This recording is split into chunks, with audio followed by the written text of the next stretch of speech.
Yeah, hello guys, it's Gmax from Gmax Studios, and we are at the part 3 of how to fix this image and make it look beautiful. Okay, today we are going to be looking at dodge and burn, the global dodge and burn, how we are going to apply it on this image and what it to do to this image. So stay with me as I dive deep into today's tutorial.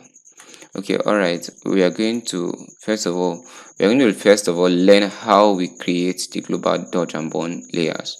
So first of all, I will go to my layers, then I would adjust my layers, then I'll go to curve, then I will bring down my low. Now the quickest way I do that is once I bring down this low, I'll name this burn, BRN, burn. Then I'll come here and then I'll click on Ctrl I. Once I do that, I would now go back again and then pick up my curve, and then I would increase this. So I would then name this dodge, right? Then I invert it, Ctrl I again. All right, then on mark, Command I. Okay, for today's video, we are going to be explaining what this would do and why we are actually doing the dodge and burn for this image. All right, the dodge and burn is a process where it helps us to enhance the retouching process we have done. Now note that during frequency separation, there are some points where we had shadows that we washed away, and so that's to say that there are points in this image that the shadows weren't supposed to be washed away. So we can use this dodge and burn to restore back where our shadows are falling and where our highlights are falling, and it also helps to enhance the image. It helps to bring out the image. It helps to give the image, possibly the face, either the face, the hands, the leg, or whatsoever you're using this dodge and burn processes for. It helps to give it this 3D look, helps to pop. So now we are going to actually do that on this image to be able to get this image looking better. Okay, so you're going to work with me. We are going to work on this together and see that we get that possible in this tutorial. Okay, all right, so I will get back to Photoshop and I would click on my burn. Okay, before I do that, what I normally do is for me to be able to identify where my highlights and where my shadows are, and maybe possibly where my midtones are, I would want to see them clearly.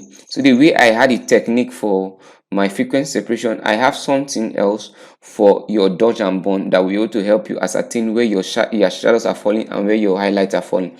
So now we are going to go back to adjustment layers. Then we are going to get to our black and white layer. We click on our black and white layer. All right, yes, it's looking all black, and that is what we want. It is fine by us. We are going to come back to this red, and then we are going to reduce this red all down. Okay, now the secret is when we reduce this, it helps us to be able to see that there is shadows here and there are highlights here. It helps us to quickly identify where our shadows are and where our highlights are, so that when we brush, we'll be able to brush accordingly. But I will not want it to go all down here. There are some images that you don't even need to even go to this point. There's some image at this point you'll be able to see what and what you're working on.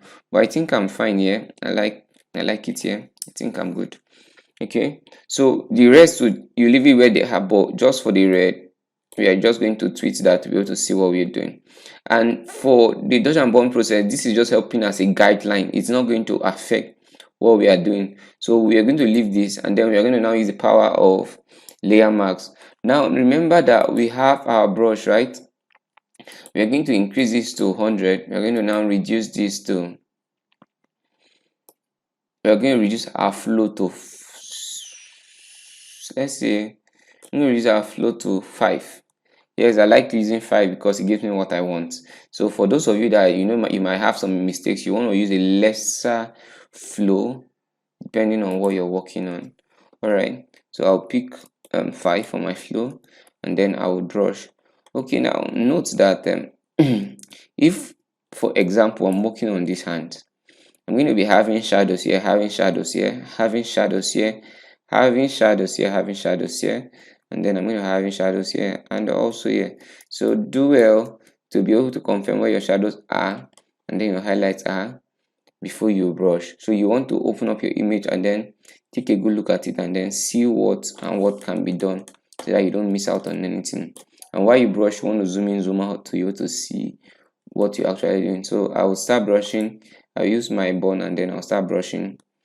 Okay, so I'll brush here. I'll add a bit of that. Okay, I think it's too much. Let's use 3 so that we don't do too much. So let's just use 3. All right, and then we brush. Now we know that we have a lot of shadows here, so let's restore the shadows. So we know that there was shadows here, or there is shadow here, so I'll just bring in that shadow. Yes.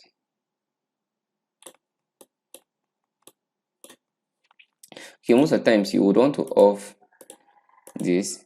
It's just that today I decided not to use a low blow, so the effect is not showing so much. But it depends on you though. You can use a lower blow than the blow we use. I think we use 4 for the retouching of this image, so you can use 3 depending on your image. So I'm using 4 for the. I used 4 for the blow. Okay, seems my battery is kind of low, so let me just power it up a bit. Okay, yeah, we're back. So I will actually be brushing on this. Okay, are you seeing what I'm doing? If you know, maybe you did not understand a particular segment or something, just let me know. Okay, I'm actually going to be brushing my shadows on this.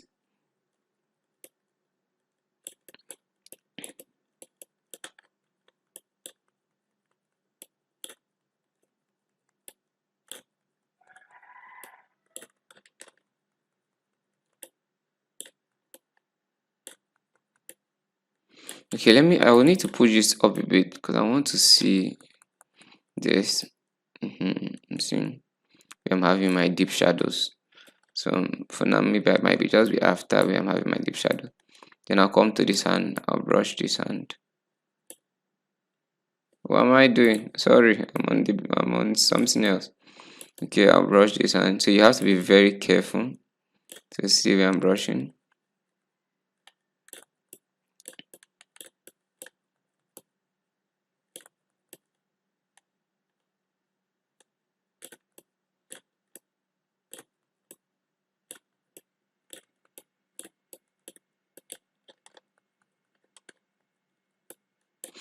So okay, I think many a times when we brush, we make a mistake, which we do something like this is not mixer brush. This is your brush tool, and then you're doing your dodge and burn. So you don't want to do that unless you will get what you don't like. So you just follow the lines. And I know that my highlights are falling here, and they are very bold on this segment. Maybe if I'm doing some other tweets, I could go check it, reduce this, but for now I think I'm fine with the depth of selection I used for the black and white. Okay, so I'm going to pick that. Okay, I want highlights there, and then I want my shadows by the side. Let it flow all the way up here. Yeah, so you want to be very careful. Then to be able to have that 3D look, I will actually pick here, and then so many of you feel that dodge and burn should be very intense before you know you've done dodge and burn. It's not every time. At times you can do a simple dodge and burn just to get the details back. So let's go to our dodge. We're going to restore the light there. We're going to restore the light we have. I'm seeing some atom of light here, so let's go to shadow and then let's just add it by the side. if you do the dodge without the burn, you might not appreciate the beauty. So you got to do the dodge, then you do the burn.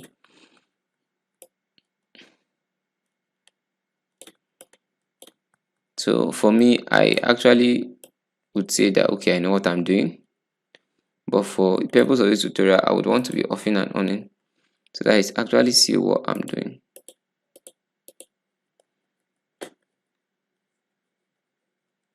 So then let's group this. Let's just group these three before we continue. Control G, and then we'll just name it burn and dodge, or dodge and burn.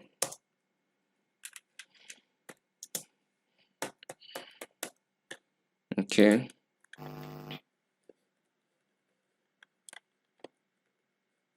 Okay, let's go back to this guy. Then let's use our shadows. Let's bring our shadows down here. Now, sometimes I would want to off this to be able to see actually what I'm doing, because there are times that it doesn't really give you all the detail, or we could just reduce it. So because like the leaves now, we aren't seeing anything at this point, so now I want to see more of the leaves where the light is falling on these leaves right now. So now I know that okay, this is where my shadows are, and then I have my shadows there. Then I'm having these shadows under here. I'm having shadows under there. Yes. And then I'll come here and then I'll add this.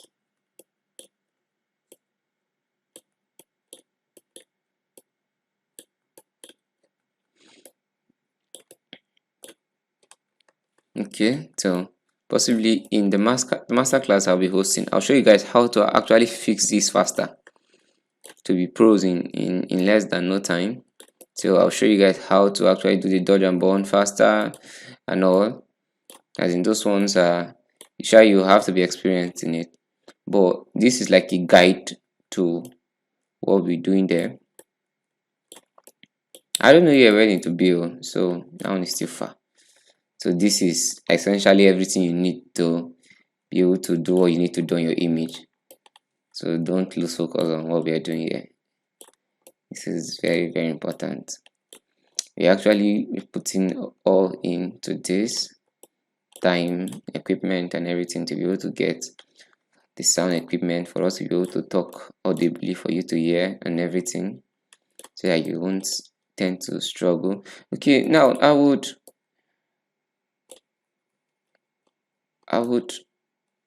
okay, I would have to do a little bit of burn here, and then I know that there is this division here. Let me check something. I think I will have to dodge a bit, burn a bit of the clothes too. Okay, I'm fine. Okay, so let's just add something here, then add here, then we'll add a bit of highlight here, then we'll add a bit of highlight here, then let's add more highlights here, let's add more highlights there, and let's add more highlights there, then we'll add more highlights here. And pay attention to details, they are very, very important. Then to all these places where I'm seeing my lights, and my lights are falling, yes, I will need to enhance all of that.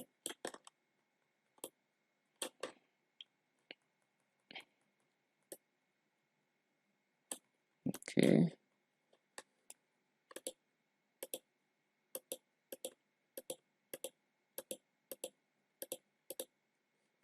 okay, I think I didn't add enough here. So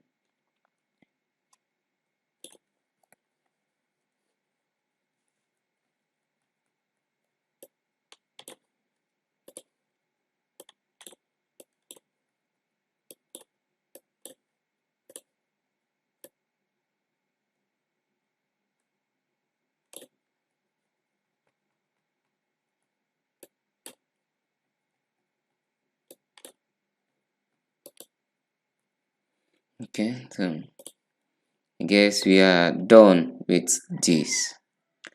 Voila, before, after, before and after. Okay, I think I noticed something. I don't know if it's just me. Okay, I don't like where this my dodge is falling. So I would possibly just increase this to 100 and then I'll take it off. Yes, I'll take it off. Well, don't worry. Let's use something higher. Let's use 4.